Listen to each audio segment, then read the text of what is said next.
In this video, I want to talk about the retirement cliff and the 3 questions you should ask yourself if you're thinking about retiring early. Welcome to What Happens Next. Hi, I'm Chris, and welcome hopefully back to the What Happens Next channel. And I want to talk about one of the biggest pieces of advice I'm getting from people who are already in retirement or in that phase of their life that they'd consider what happens next, and what they've told me they wish they would have done more of. And there's one thing that comes up time and time again that I want to share with you if you're thinking about retirement or that next stage of your life, and that is one thing: plan early. Now, I know I might be stating the blinking obvious. I'm really conscious of that. Of course, I need to start planning early. I need decades to plan for my financial well-being, to make sure that I build the wealth sufficiently enough to know that I'll never run out of money again. And that is important.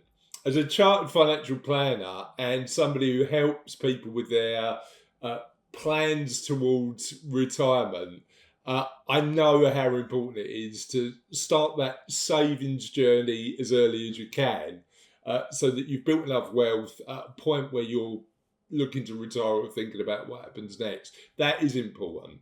But my experience talking with both clients and people we've interviewed on the What Happens Next channel who are in that phase of their life, what they're telling me is actually it's important to ask yourself a number of things. Think about retirement in a way that isn't only about the money, but also about how you spend your time.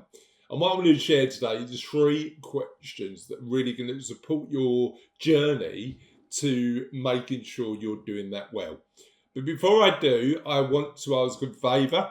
We are on a real mission with What Happens Next to help people plan and prepare better for either retirement, if that's how you want to frame it, but whatever happens next in your life. Because what we want is for you, if you're at that stage where you're thinking about that next chapter, to live a fulfilling next chapter, whatever that looks like for you.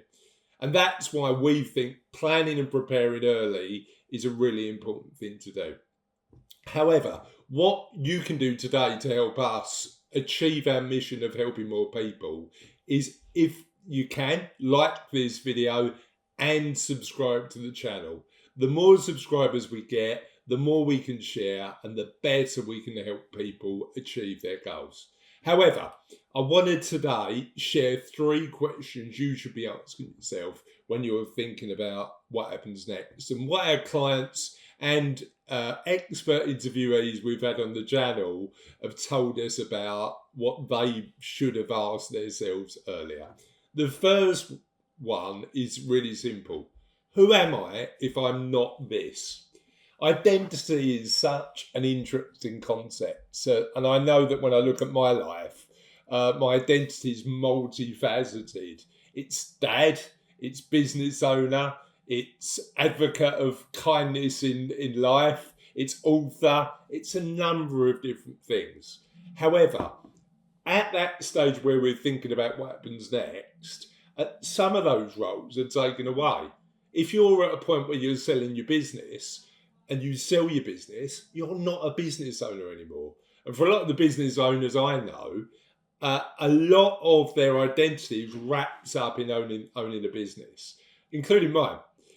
Now, interestingly, a lot of those business owners who sell often start other businesses, so they continue to be a business owner. But if you're at a stage of life where you don't want to do that anymore, who are you? And it's really worth thinking about your purpose, your values, and think about, really give some thought about who you are when you're at that next stage of your life, if some of the elements of your identity are going to change. The next question that I'd recommend you ask yourself is, where are my friends? I had an interesting conversation with somebody I know really well who said to me, Chris, a lot of my friends were at work. And I decided that I wanted more time to myself and work. That particular job wasn't for me anymore. So I retired. I financially I was okay. I was able to do that. But I found myself going back into work to reconnect with my friends. And it's interesting, isn't it? Because they were busy working and building relationships, but also working at the same time. And he didn't feel the same about the relationships, and they didn't feel the same because he actually was at that next stage of his life. Loneliness is one of the big things that often is a challenge later in our lives.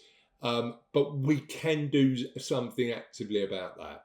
We can think about what communities we're part of. We can think about where our friends are. And we can think about the changes we're going to make in our environments to make sure that we maintain good quality social relationships outside of places where your life's going to change.